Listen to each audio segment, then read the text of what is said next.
How do you begin with minimalism? It's simple. Discard something right now. Just look around your living space or open your drawers. What do you see that you can get rid of today? That old t-shirt? Or that decorative pillow you no longer like? Do it now. Starting something is often the most difficult thing to do. It's like committing to a 5-minute workout. Anyone can do it. And from here, it's easy to continue. No one has ever finished a marathon without taking that first step. Decluttering that first item is a small win. You get to experience a taste of what minimalism has to offer. Freedom, space, mental clarity.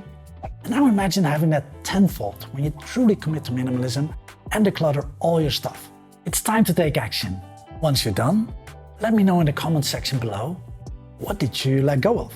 Then, if you're ready for the next step, I have other videos on my channel, including one called Minimalism for Beginners, which I will also link to up here. You can do this, I'm rooting for you.